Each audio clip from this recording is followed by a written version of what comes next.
João capítulo 15, verso 1 ao verso 8, diz assim, meus irmãos, a palavra do Senhor. Eu sou a videira verdadeira, e meu Pai é o lavrador. Toda vara em mim que não dá fruto, atira, e limpa toda aquela que dá fruto, para que dê mais fruto.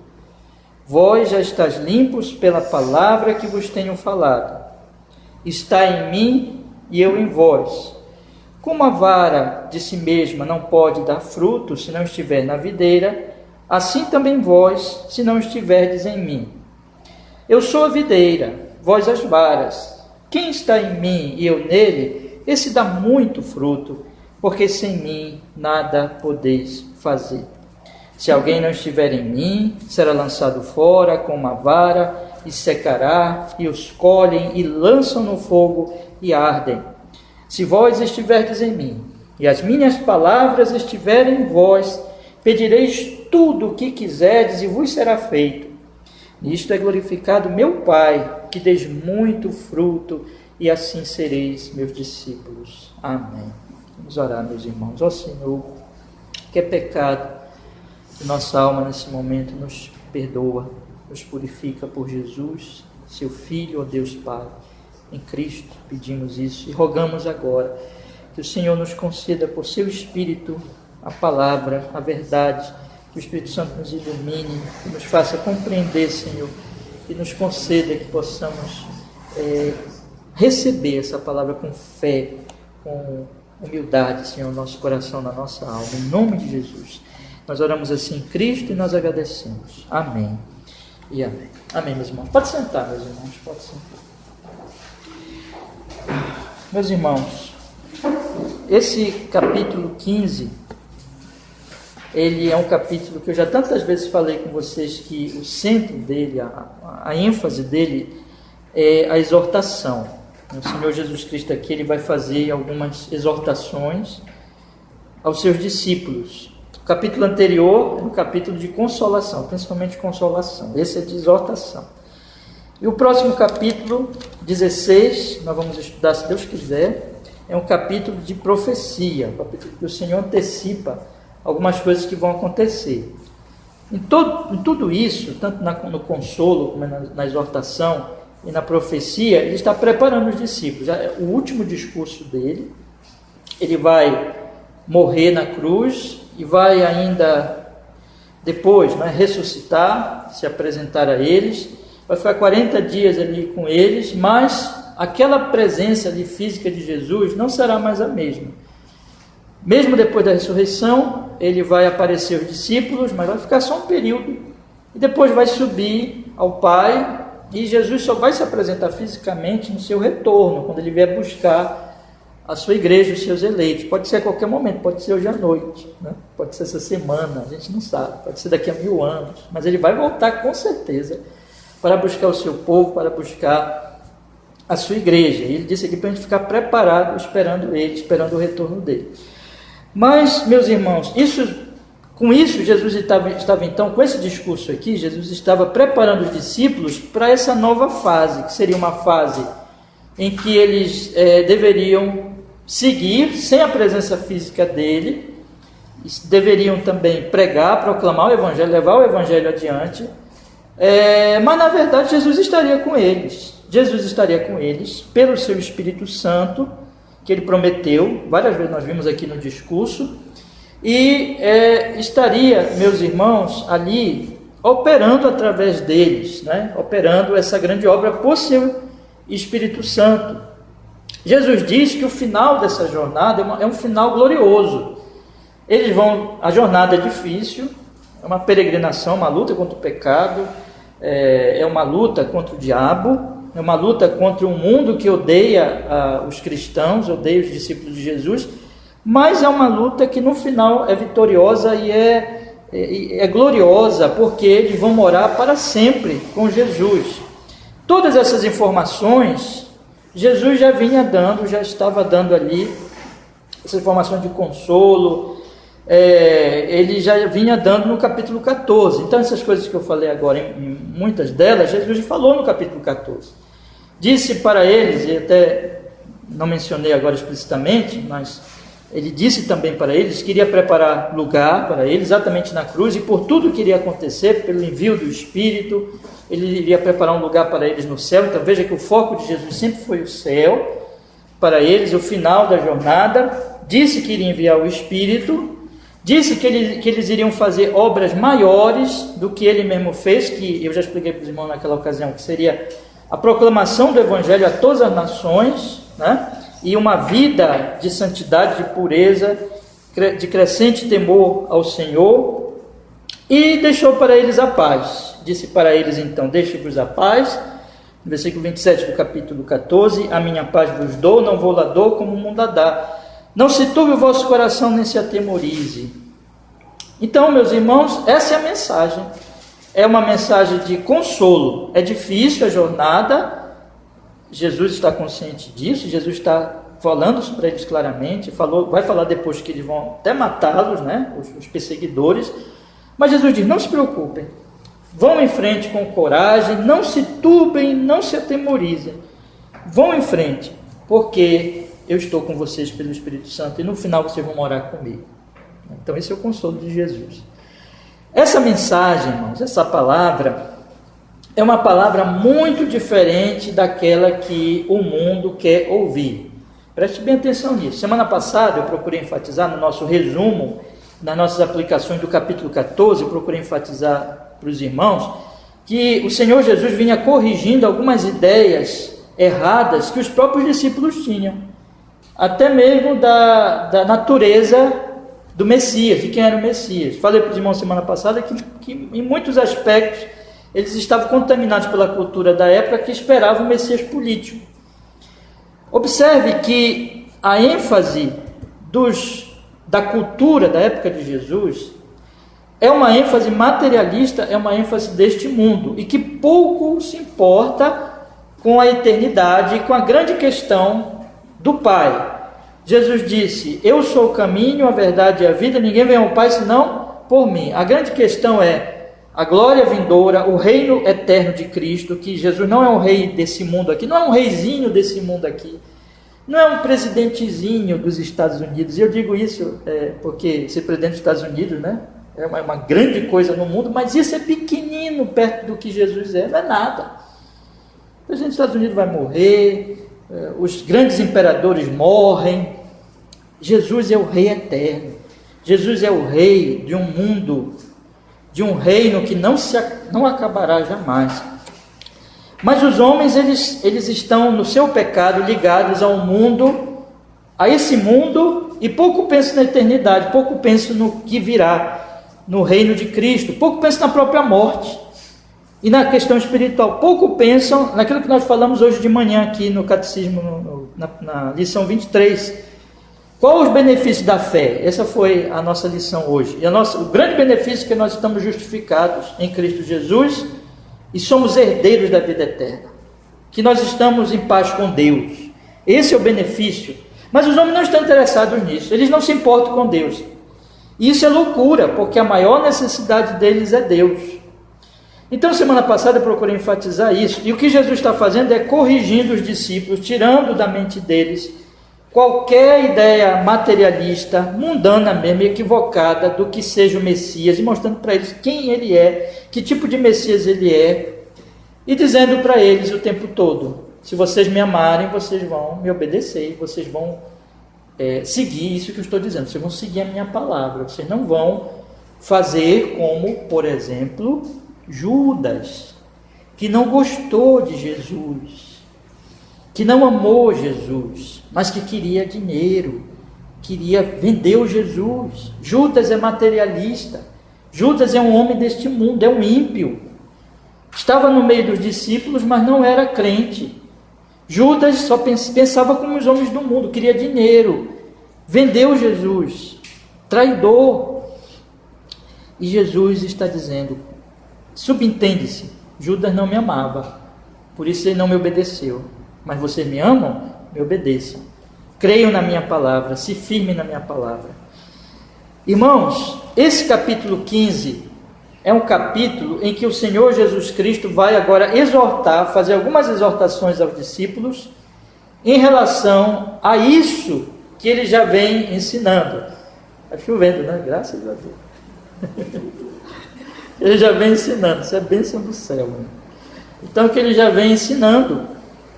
Sim. Agora, aqui no capítulo 15, ele vai fazer exortações dentro disso, do capítulo 14, que ele vem dizendo. E eu quero que os irmãos peguem esse espírito, né? Essa essência do capítulo 14, que Jesus está o tempo todo apontando para a glória, o tempo todo dizendo, falando do Pai, o tempo todo falando do Espírito Santo, o tempo todo apontando para eles assim, olha, o reino eterno, esperem o reino eterno, console-se nisso, tirando a mente deles dessa visão materialista, mundana, só pensa nas coisas daqui. Jesus está fazendo isso, e aqui ele está consolando e prometendo coisas aqui, consolando eles no capítulo 14, nesse sentido. O consolo é o céu, o consolo é a glória. Aqui a gente vai sofrer, mas nós temos uma herança eterna, como nós estudamos hoje de manhã. Mas aqui no capítulo 15, ele vai exortar os discípulos dentro desse mesmo espírito, irmão, dessa mesma essência do ensino do 14. Ele vai fazer exortações. E ele começa fazendo essa exortação com essa grande ilustração aqui do início do 15. Uma comparação que ele faz de si mesmo com a videira, com uma árvore que tem galhos, que produz frutos e que tem um agricultor, um cultivador, um lavrador, como coloca aqui o texto, e que cuida dessa videira. Hoje de manhã a gente estava ouvindo o nosso querido irmão Sidônio falar ali da amoreira, que a amoreira precisa de cuidado, né? Então, alguém tem que cuidar da amoreira, alguém tem que cuidar do bar, tirar os galhos, cuidar dela, para que ela produza o quê?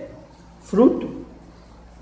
Então aqui, nessa ilustração, o Senhor Jesus Cristo, ele está colocando exatamente a videira, que é a árvore, os galhos, que são aqueles que estão ligados à videira, e o lavrador, aquele que vai cuidar da videira. Quem é a videira? Ele. Quem é que cuida da videira? O Pai. Quem são os galhos? Nós. Só que aqui, meus irmãos, peguem isso muito bem, que eu acabei de falar agora, é aqui que nós vamos chegar, a união do 14 com 15, observe bem, aqui, e do 13 também, lá, que Jesus falou de Judas, né? Aqui ele vai falar que há dois tipos de galhos, então nós temos uma videira, nós temos um agricultor, um lavrador que cuida da videira, e nós temos os galhos, só que os galhos se dividem em dois tipos. Um tipo, já quero dizer para os meus irmãos, é um tipo falso de galho, que parece que está ligado na videira, mas não está. É igual Judas, que tem essa visão só materialista, que não ama realmente a Jesus, e que não está ligado de fato em Jesus, e que vai ser tirado da videira, mais cedo ou mais tarde. E o outro galho, o outro tipo de galho, é o galho verdadeiro. É o galho que ele realmente pertence à videira, ele está ligado à videira, que são os verdadeiros crentes, que são os verdadeiros cristãos, que são aqueles que realmente pertencem à videira e estão ligados a ela. Então, é isso que o Senhor Jesus Cristo vai ilustrar aqui, meus irmãos. E com isso, a exortação dele aos discípulos é o seguinte: peguem de novo isso aqui. Firme o pensamento de vocês muito nisso aqui. Ele, tendo falado tudo no capítulo 14, e exortado, e prometido, e consolado os discípulos com as graças e com as bênçãos espirituais, mostrado a natureza dele como Messias, que é um Messias não político, não deste mundo, mas espiritual, Jesus Cristo agora exorta, e aqui, esse é o centro realmente desse trecho que nós lemos do verso 1 ao verso 8. Jesus Cristo exorta aos discípulos e diz para eles assim: estai em mim, estai em mim. Versículo 4. Leia aí comigo, por favor. Versículo 4. Estai em mim e eu em vós. Versículo 7. Se vós estiverdes em mim. A grande questão é estar em Cristo. Estar ligado a Cristo. Estar firmado em Cristo. E no versículo 6 ele diz: se alguém não estiver em mim, será lançado fora como a vara e secará, e os colhem e lançam no fogo e ardem.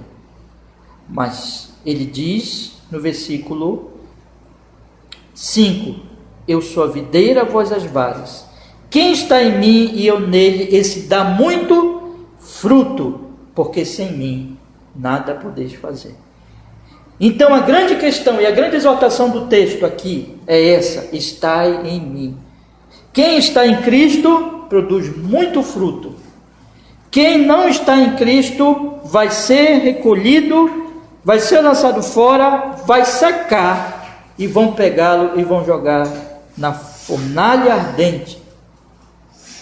Então perceba a diferença. Existem os galhos, mas existem os galhos que estão em Cristo, verdadeiros galhos, mas existem os galhos que não estão em Cristo, que parecem que estão lá, estão no meio dos outros galhos, essa é a ilustração, mas que não estão realmente permanecendo em Cristo. Então esse texto, ele é uma exortação de tudo que Jesus vem falando. Jesus, como que está dizendo aqui nesse texto? Eu falei para os irmãos desde o início da exposição desses 3 capítulos, desses 4 capítulos, que tem a oração ainda do 17. Eu disse para os irmãos, a ênfase do primeiro é consolação, a ênfase do segundo é exortação. E aqui Jesus já começa com a primeira exortação: estai em mim. A grande então questão que a palavra de Deus traz para nós nessa noite, meus irmãos, é essa: devemos estar em Cristo, devemos permanecer em Cristo, devemos nos firmar em Cristo Jesus. E a grande, poderosa questão desse texto aqui, na verdade, também é uma análise da nossa alma e do nosso cristianismo, porque a grande questão também aqui é: que galhos somos? Estamos realmente ligados a Jesus ou não? Estamos realmente ligados a Ele ou não? E há evidências disso. Há evidências disso. Então vamos entrar no texto, meus irmãos. E eu queria dividir o texto, na verdade, em 5 partes aqui hoje à noite. A primeira, que fala da videira, do agricultor e das varas, que vai do primeiro verso ao verso 3. A segunda, que vai do verso 3 ainda, repetindo o verso 3, ao 5, que é este estar em Cristo. A terceira, que é apenas o verso 6, nos fala sobre não estar em Cristo. A quarta, verso 7, nos fala da oração e a sua relação do estar em Cristo. E a quinta, verso 8, nos fala da glória de Deus no fruto e do discipulado verdadeiro. Então são essas 5 partes aqui. Primeiro, sobre a videira, o agricultor e as varas. Verso 1 ao 3, está em Cristo, verso 3 ao 5, não está em Cristo, verso 6, a oração e o está em Cristo, verso 7, e a glória de Deus, o fruto e o discipulado, verso 8. E o trecho aqui, todo o tema do trecho aqui é a videira verdadeira, Então vamos entrar no texto, meus irmãos. Leiam comigo, por favor. Vamos ler primeiro do verso 1 ao verso 3, que diz assim a palavra do Senhor: eu sou a videira verdadeira, e meu Pai é o lavrador. Toda vara em mim que não dá fruto, atira e limpa toda aquela que dá fruto, para que dê mais fruto. Vós já estáis limpos pela palavra que vos tenho falado. Vamos pensar primeiro aqui, meus irmãos, na primeira coisa que nós temos que pensar aqui. Jesus aqui está então fazendo uma comparação. Ele coloca aqui: eu sou a videira, a verdadeira. Então está claro, Não tem nenhuma dificuldade. Quem é a videira? Ele está se comparando aqui. Ele é a videira. Ele é a videira verdadeira. Quem é o lavrador que cuida da videira?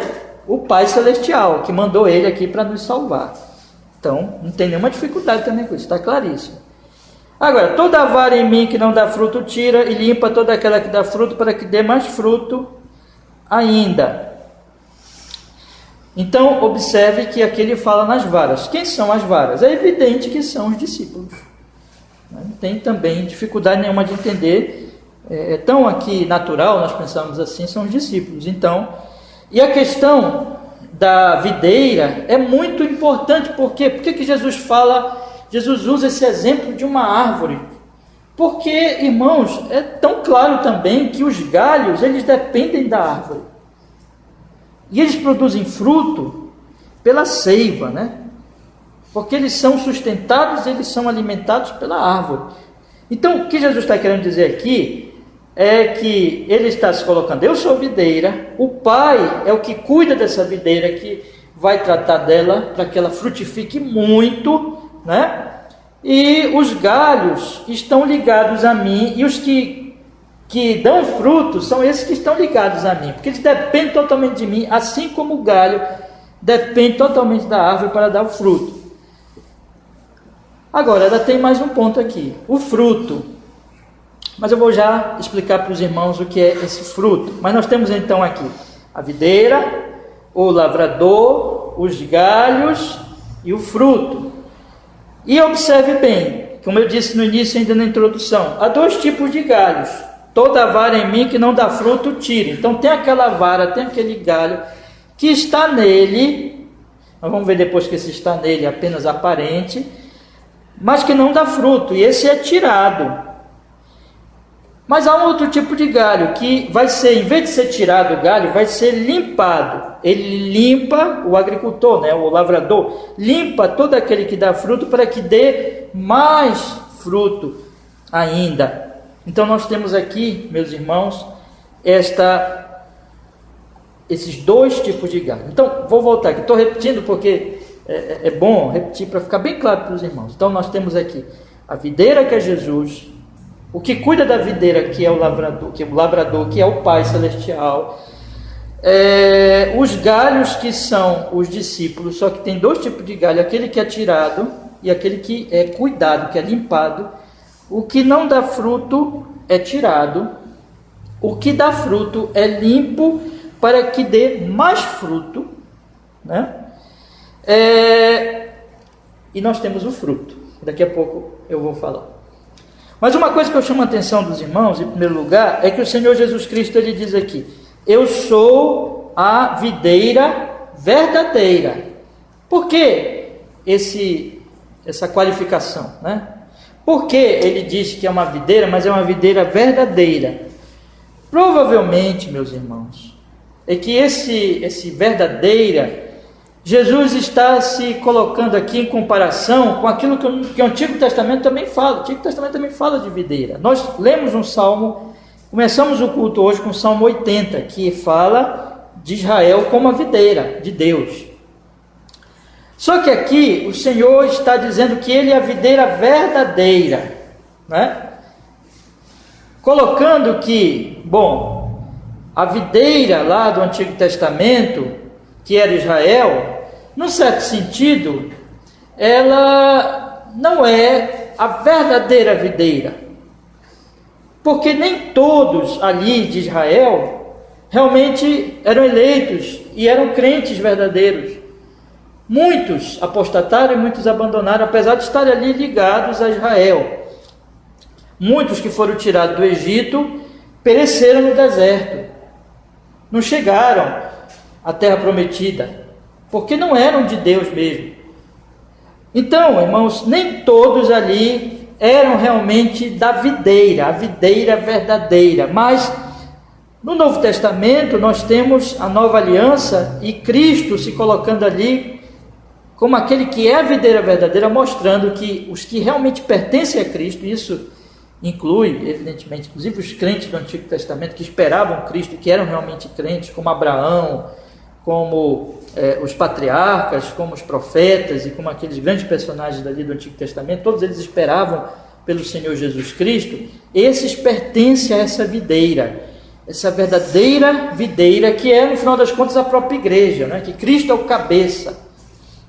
Então nós temos, meus irmãos, que ele é a verdadeira videira nesse sentido. Eu queria ler com os irmãos agora o Salmo 80. Olhem comigo aí, por favor. O Salmo 80. Eu li com vocês no início do culto. Quero mostrar aqui para vocês o que o texto diz.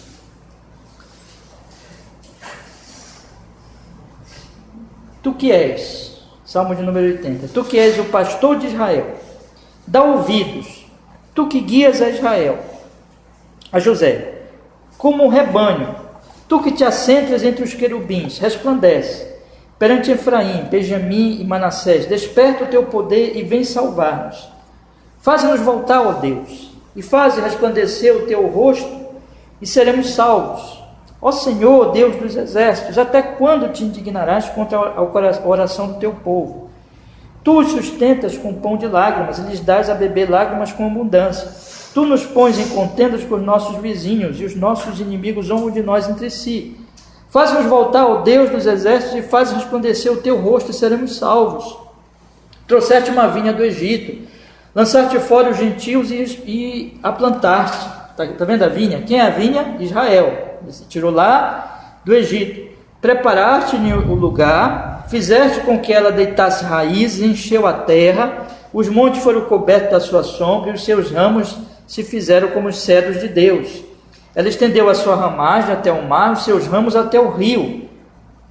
Por que quebraste então os seus valados, de modo que todos os que passam por ela a vindimam? O javali da selva a devasta, e as feras do campo a devoram. Ó Deus dos exércitos, volta-te, nós te rogamos, atende dos céus e vê e visita esta vide e a videira que a tua destra plantou. O ramo que fortificaste para ti está queimada pelo fogo, está cortada, pereceu pela repreensão da tua face. Irmãos, o salmista está orando e Deus vai responder essa oração, vai responder, vai restaurar essa videira. Mas quem é a videira? Quem é a videira? Olha o que o salmista diz aí nos próximos versículos. Seja a tua mão, versículo 17, seja a tua mão sobre o homem da tua destra, sobre o filho do homem que fortificastes para ti. Assim nós não te viraremos as costas. Guarda-nos em vida, invocaremos o teu nome.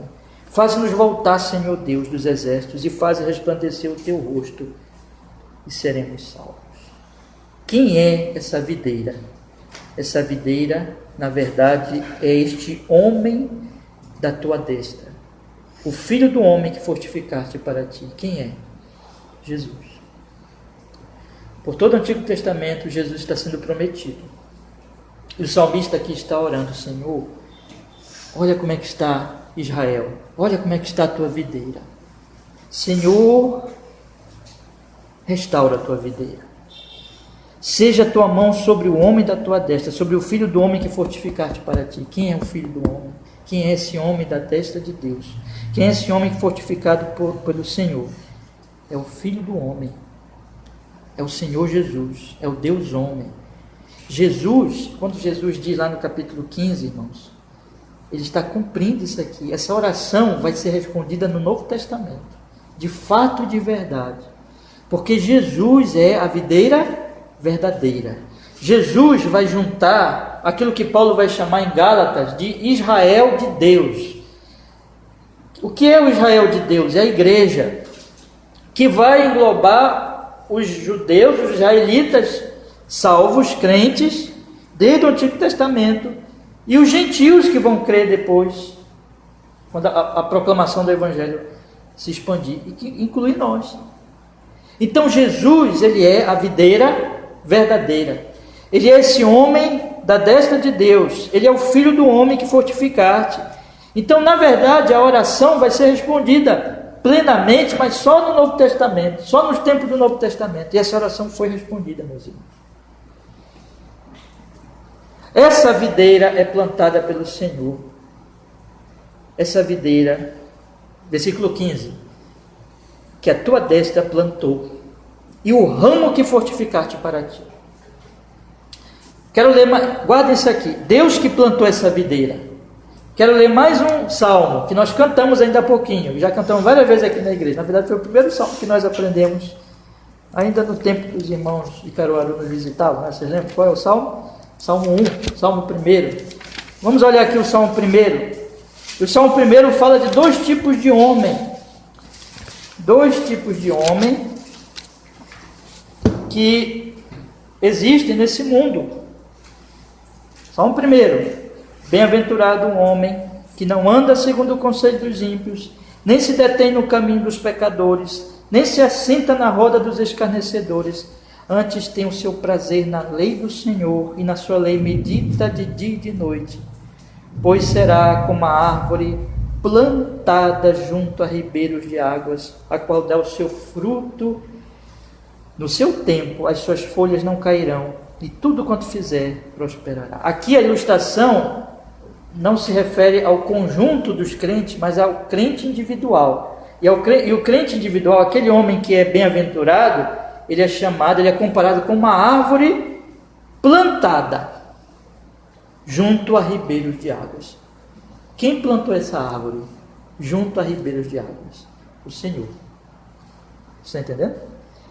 Ele que plantou, ele que faz essa obra, é ele que transforma a vida das pessoas.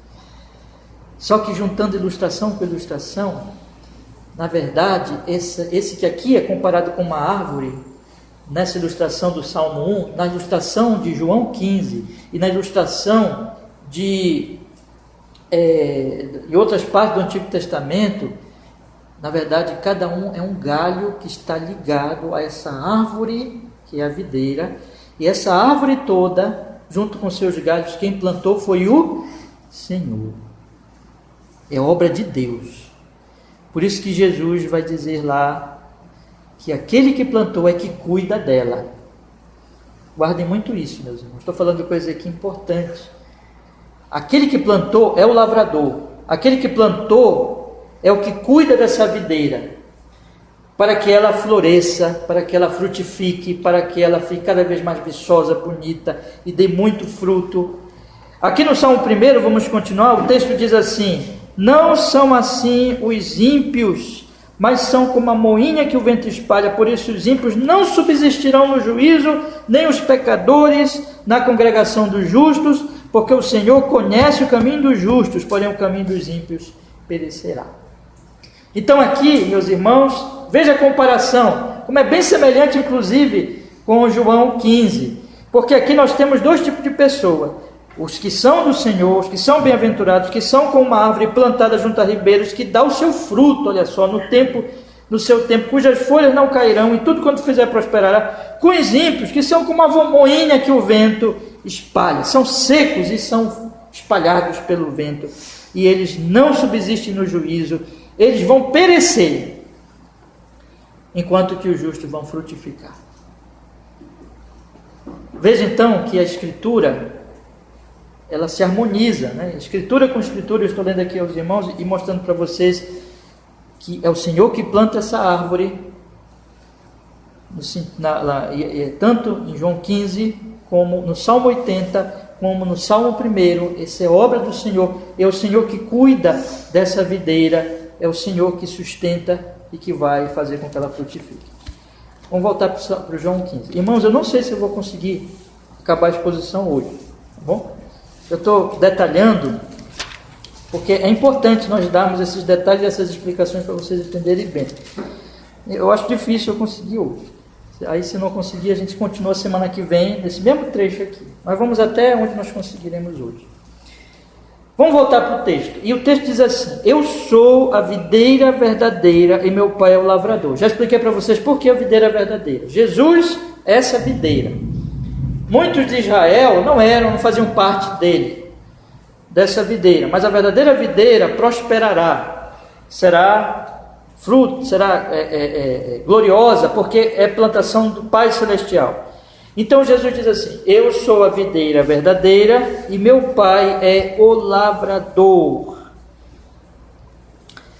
Então, com isso, Jesus está dizendo o seguinte, que ele é a videira, mas ele é uma videira cuidada pelo lavrador, que é o Pai Celestial. E o que o Pai faz? Vamos ver. Toda vara em mim que não dá fruto, tira, e limpa toda aquela que dá fruto, para que dê mais fruto. Quero chamar a atenção dos irmãos aqui para o fato de que essa obra é uma obra que não tem como não dar certo, né? Existe um monte de obras aí que os homens começam, por exemplo, os políticos começam, às vezes vai fazer uma ponte, vai fazer um viaduto, vai fazer uma estrada, e a obra não acaba. Porque ou eles não conseguem acabar, ou tem corrupção, mas essa obra aqui, não. Essa videira, ela é plantada por Deus, e Deus está cuidando dela ao longo do tempo, cortando galhos, adubando, aquilo que o irmão Sidônio falou para nós de manhã, né? Adubando para que ela fique forte, cada vez mais forte, e para que os galhos deem muito fruto. Muito fruto. Então, é uma videira que vai frutificar, que não vai acontecer como aconteceu com Israel antigo, que fazia parte ali, muita gente que não era mesmo de Deus, e que era apenas ali uma nação, na verdade era uma ilustração da verdadeira videira, que é a igreja, no final das contas, mas muita gente se perdeu, e a nação às vezes ficava em situação de calamidade, e é por isso que o salmista ora no Salmo 80, dizendo: ó Deus, restaura-nos. Mas aqui não, aqui a videira vai frutificar, ela vai produzir fruto, ela vai ser gloriosa, ela vai ser frutífera. Agora, como é que o Pai cuida dela, para que ela realmente cresça, se desenvolva e dê muito fruto? Vamos observar aqui os detalhes, meus irmãos. Toda vara em mim que não dá fruto, atira, e limpa toda aquela que dá fruto, para que dê mais fruto. Então observe, toda vara que não dá fruto, que está em Jesus, mas que não dá fruto, tira. Primeiro vamos pensar, meus irmãos, no que é o fruto. Falei para vocês, né? O que é o fruto? Aí, para isso nós temos que ler Gálatas 5:22. O fruto,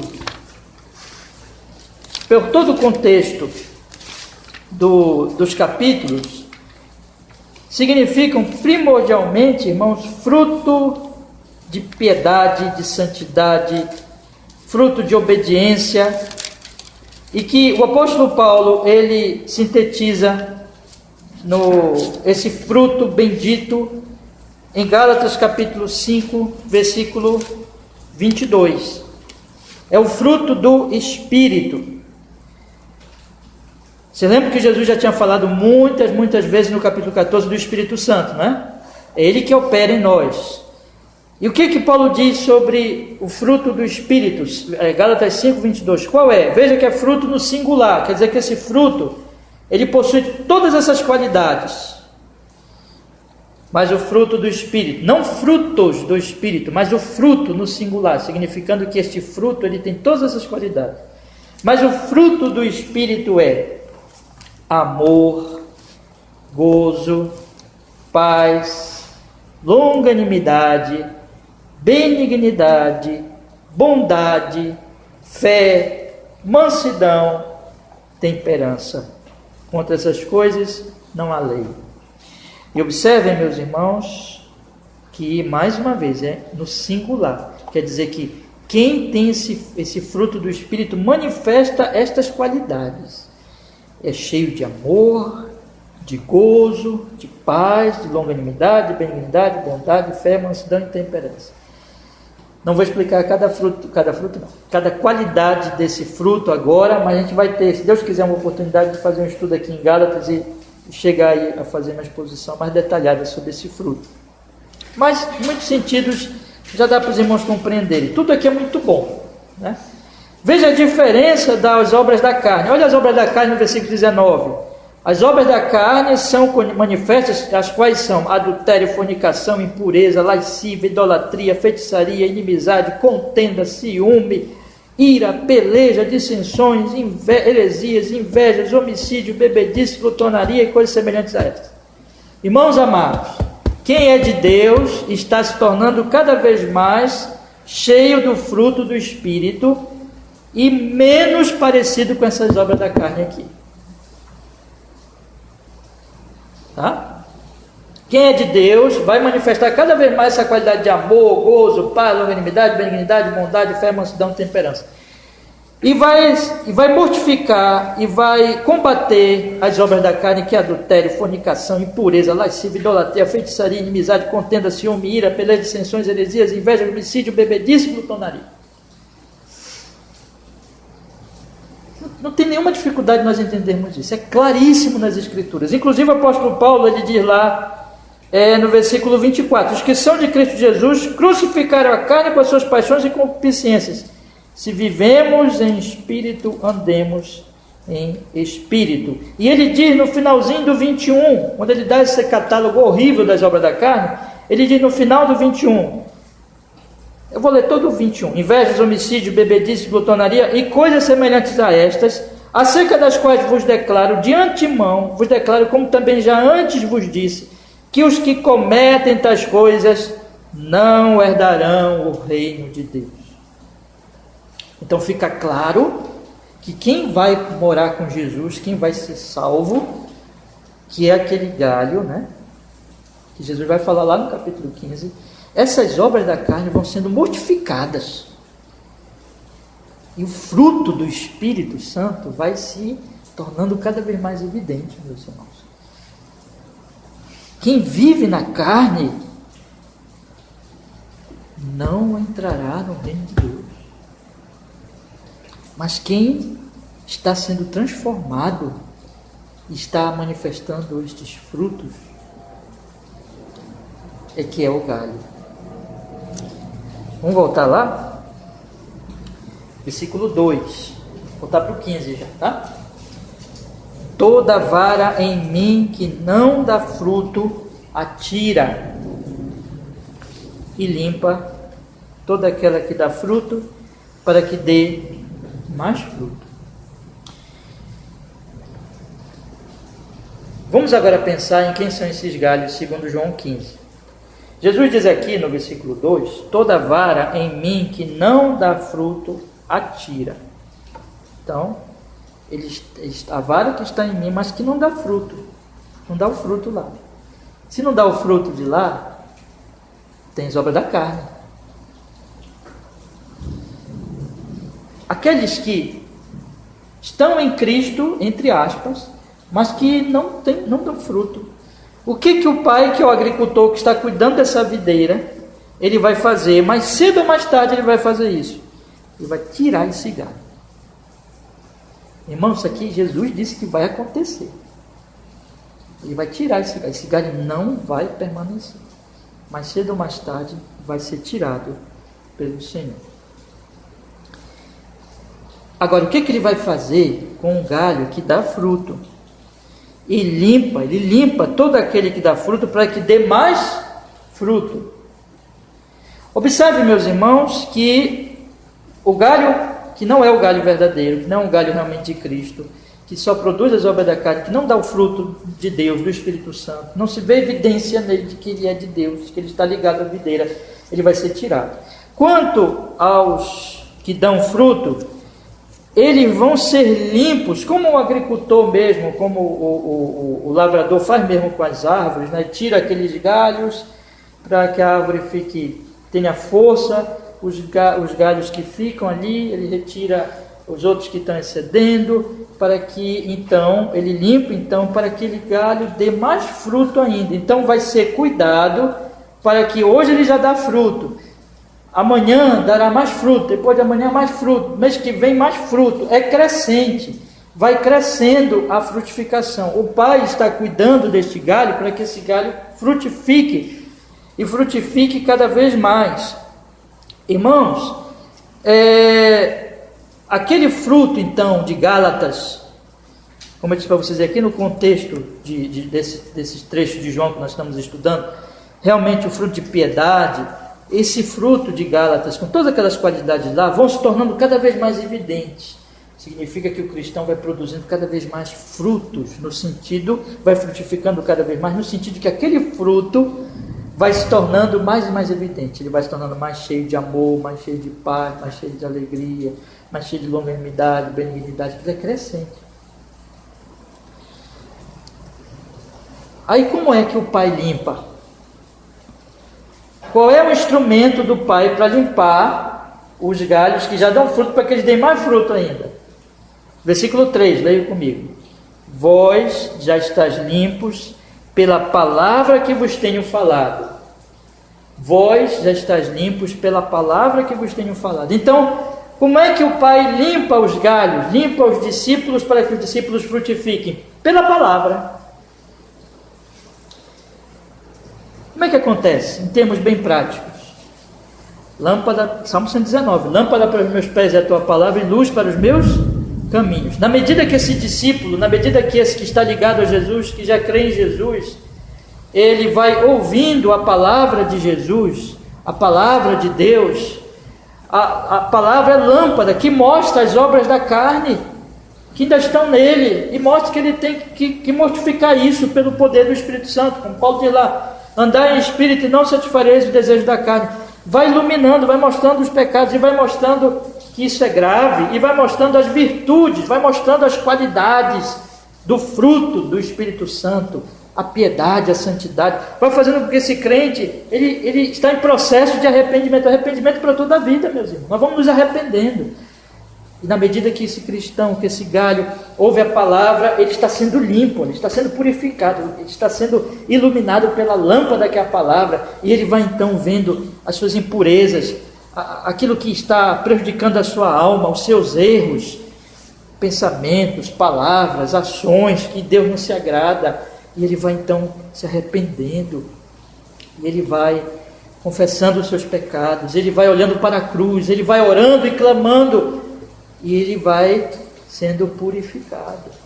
E aquele fruto do Espírito, a graça de Deus será dada a ele, e aquele fruto do Espírito, o amor, a paz, a alegria, a longanimidade, benignidade, a fidelidade, mansidão, domínio próprio, aquilo vai cada vez mais se manifestando. É o crescimento espiritual. Então, pela palavra, na medida que esse crente lê a Bíblia, medita nas Escrituras, ora, clama a Deus, na medida que ele guarda o dia do Senhor. O que nós temos? Olha, irmãos, são 7 dias. Deus pede para nós um dia em 7. Um dia em 7, meus irmãos. Na medida que esse cristão guarda o dia do Senhor, nós temos 2 cultos, de manhã e à noite, que significa o dia inteiro para Deus, entende? E 2 exposições, 2 pregações. Deus está limpando a sua videira. Por que nós não ouvimos uma pregação só na vida e depois nunca mais ouvimos? Porque Deus tem que limpar a videira, e isso é a vida toda nossa. Por isso que todos os dias nós temos que ler a Bíblia. Salmo 1, bem-aventurado o homem que medita na lei do Senhor. Não anda no conselho dos ímpios, não se detém no caminho dos pecadores, não se assenta na roda dos escarnecedores. Antes do seu prazer está na lei do Senhor, e nessa lei medita de dia e de noite. A palavra está limpando. A palavra é que vai purificando, entende, irmãos? E o dia do Senhor é o dia do banquete da alma. É o dia então que nós nos reunimos aqui de manhã, nós nos reunimos à noite, aqui, estamos aqui hoje. Veja quanto tempo que eu já estou falando, né? Com certeza não vou concluir aqui o trecho, já falei para vocês, mas por quê? Por que as exposições bíblicas? Por que todo domingo os pastores têm que estudar, meditar a semana toda e vir pregar no domingo? E por que nós temos que ouvir a palavra de Deus? Nós temos que ouvir, porque nós estamos sendo, é o Pai, irmãos, é o Pai nos purificando os galhos, para que os galhos deem mais e mais fruto. Não vão produzir fruto sem a palavra. Vós já estáis limpos pela palavra que vos tenho falado. Então, na medida, desde que eu me converti, que você se converteu, aconteceu isso conosco, a conversão, porque nós ouvimos a palavra, como Paulo diz em Romanos 10, a fé vem pelo ouvir, e ouvir pela palavra, e ouvir a palavra de Deus. Nós ouvimos a palavra, o Espírito Santo veio e nos deu fé, nós cremos na palavra, e ali nós já começamos a ser limpos. E vamos continuar sendo limpos, porque nós somos cheios de impureza, meus irmãos. Nós somos cheios de fraquezas, nós somos cheios de sujidade, nós somos cheios de coisas erradas que Deus não se agrada, que está dentro do nosso coração. E nós temos que ser limpos e limpos. É por isso que todo domingo a gente tem que vir para a igreja, tem que meditar, tem que orar. É um progresso que é demorado e é um trabalho, mas é o Pai que está fazendo isso. O Pai que está nos limpando, nos purificando. E as nossas meditações diárias, quando nós lemos um livro também, mas principalmente a guarda do dia do Senhor, porque o mais importante é esse momento aqui, irmão, de pregação. Como os antigos puritanos e reformados falavam, enfatizavam muito a questão da pregação da palavra. Nós temos que nos expor à pregação, e através principalmente da pregação, que o Pai vai limpando essa videira, que o Pai vai purificando os galhos. Mas eu queria chamar a atenção de vocês para essas varas que estão nele, mas que não dão fruto. Vamos voltar para o capítulo 13 de João, volte um pouquinho na sua Bíblia, e observe do versículo 6 em diante, capítulo 13, do versículo 6 até o 11, vamos ler, depois nós vamos ler mais um trecho aqui. João capítulo 13, versículo 6. Aproximou-se, pois, de Simão Pedro, que lhe disse: Senhor, tu lava-nos os pés a mim? Você lembra, né, que Jesus estava lavando os pés dos discípulos, e aqui o Pedro fala isso, fica escandalizado, não queria que Jesus lavasse os pés dele. Olha o que Jesus responde. Respondeu Jesus e disse: o que eu faço não sabes tu agora, mas tu saberás depois. Disse-lhe Pedro: nunca me lavarás os pés. Respondeu-lhe Jesus: se eu te não lavar, não tens parte comigo. Aí o Pedro mudou. Disse-lhe Pedro: Senhor, não só os meus pés, mas também as mãos e a cabeça.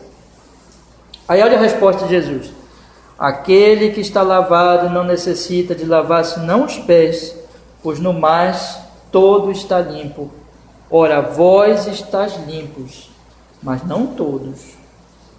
Veja que Jesus está falando que tem uma lavagem que já foi feita, mas tem uma lavagem que continua, né? Eu não vou entrar agora nos detalhes, já fiz a exposição lá, os irmãos podem até voltar que está gravado. É um processo, a pessoa tem que ir sendo lavada. Mas aqui que me interessa agora é o final do versículo 10. Ora, vós estáis limpos, mas não todos. Quer dizer que, quantos eram ali, irmãos? Jesus e os 12. Então, quando Jesus fala isso, Judas ainda não tinha saído. E Jesus diz assim: vós já estáis limpos. Mas ele diz: não todos. Quer dizer, Pedro, você já foi lavado, tem que lavar só os pés e continuar sendo lavado. Mas você já está limpo no sentido de que já foi feita aquela limpeza inicial que vem na conversão, na regeneração e tudo, né? Mas nem todos aqui estão limpos nesse sentido. Aí ele fala assim, irmãos, versículo 12. Então, depois que lavou os pés e tomou as suas vestes, se assentou outra vez à mesa e disse-lhes: entendeis o que vos tenho feito? Perdão, irmãos, eu pulei aqui. Versículo 11, desculpe. Versículo 11. Porque bem sabia, eu tinha lido o versículo 10, né, que ele diz assim: ora, vós está limpo, mas não todos. Aí no versículo 11 ele diz: porque bem sabia ele quem o havia de trair, por isso disse: nem todos estão limpos. Então, quem é que não estava limpo? Judas. Judas, irmãos, é claro, não é? Então tinham 12 ali, com Jesus 13, mas vamos pensar nos discípulos. Tinham 12 discípulos. Jesus disse: todos, versículo 10, vós estáis limpos, quer dizer, ele está falando com aquele grupo ali, mas não todos. Aí João explica, porque ele bem sabia que havia de trair, por isso disse: nem todos estão limpos. Então é claríssimo, né? Claríssimo o quê? Que tinha 11 limpos e um que não estava limpo. Lá no versículo 17, leia comigo, diz assim: se sabeis estas coisas, bem-aventurados sois se as fizerdes. Aí ele diz assim, olha só o que ele diz no 18: não falo de todos vós, Eu bem sei os que tenho escolhido, mas para que se cumpra a Escritura, o que come o pão comigo levantou contra mim o seu calcanhar. Desde agora vou-lo digo, antes que aconteça, para que quando acontecer acrediteis que eu sou. Na verdade vos digo, se alguém receber o que eu enviar, me recebe a mim. Quem me recebe a mim, recebe aquele que me enviou. Irmãos, ele não fala de todos, porque ele sabe quem tem escolhido. Daquele grupo ali, tinha 11 escolhidos, um não era escolhido. Tinha 11 limpos, tinha 11 que tinham sido convertidos, purificados, mas tinha um não, que não tinha sido purificado pela palavra. Quando Jesus fala, vamos voltar para o 15 agora de novo. Quando Jesus fala aqui, irmãos amados, no versículo 3 do capítulo 15, vós já estáis limpos pela palavra que vos tenho falado, Jesus está falando aqui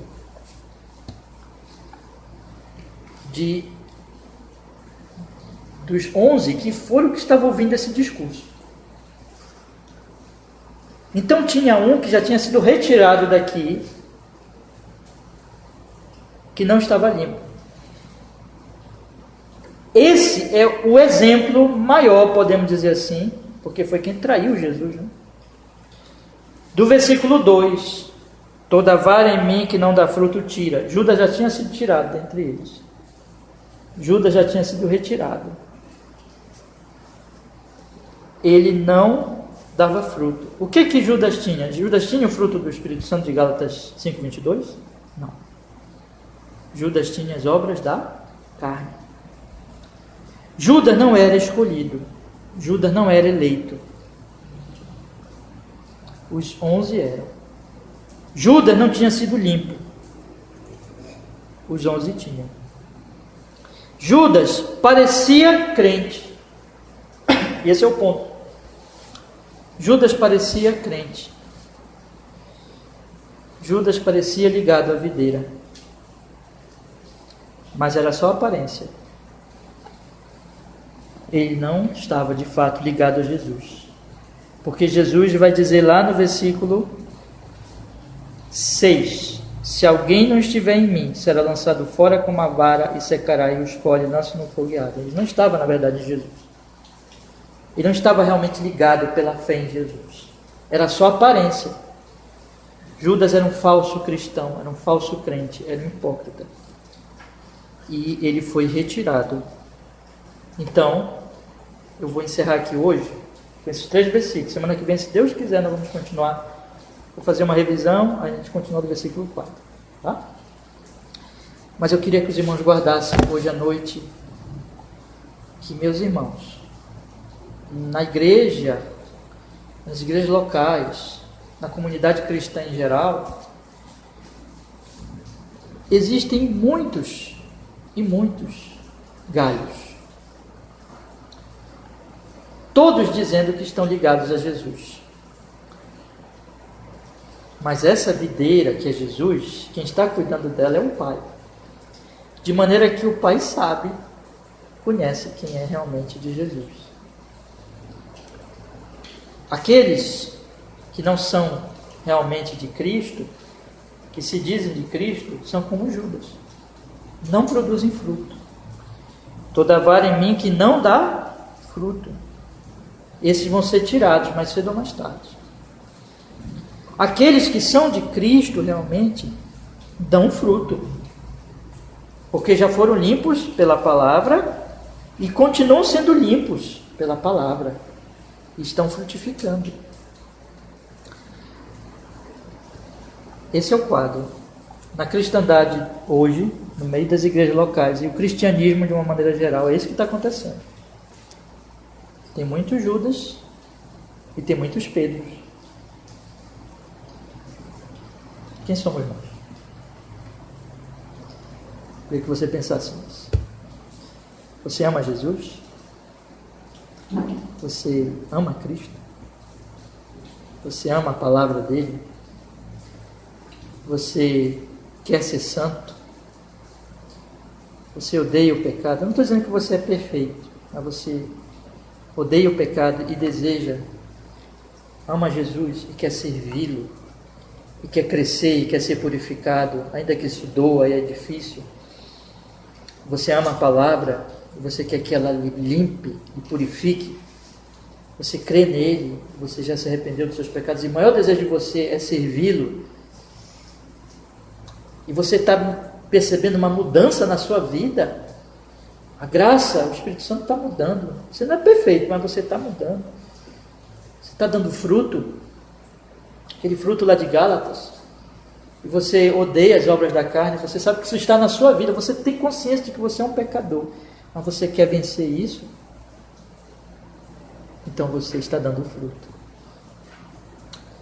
Mas se você não ama Jesus, não ama o Evangelho, não ama a santidade, não ama a piedade, não ama Cristo, ama o pecado, não se importa com as coisas santas, e a sua religião é apenas rituais, então, meu conselho a você é: se arrependa de a verdade e creia em Jesus. E peça a Deus, tem misericórdia de mim. Me salva de verdade. Não seja como Judas. Não deixe que as trevas invadam cada vez mais seu coração. Se você estiver nessa situação. Mas busque a graça de Deus. Irmãos amados, nessa noite lhes apresentei essa ilustração, o início, para que cada um de nós, diante da palavra, pense na sua própria alma e pense no seu próprio estado diante do nosso Senhor e Salvador Jesus Cristo. Que o Senhor nos abençoe. Amém? Vamos orar. Vamos pedir que Ele nos fortaleça. Pai, muito obrigado que nós pudemos hoje à noite começar a estudar esse texto tão solene, tão sério, Senhor. Rogamos que cada um de nós, tanto eu que estou aqui pregando essa palavra, como os meus irmãos, cada um de nós, esteja de fato e de verdade, dando evidência de que está ligado a Jesus, pelo fruto de uma nova vida, Senhor, para a honra e glória do Teu nome. E oramos e pedimos que caso algum de nós não esteja nessa situação, que o Senhor tenha misericórdia, ou algum frequentador ou membro desta igreja, se estiver nessa situação, que o Senhor opere essa graça, que se arrependa de fato, que creia de fato no Senhor Jesus, e venha, Senhor, dar fruto, que o Teu nome santo, o Teu nome glorioso, seja, Senhor Deus, cada vez mais honrado em nosso viver, em Cristo Jesus. Que assim seja.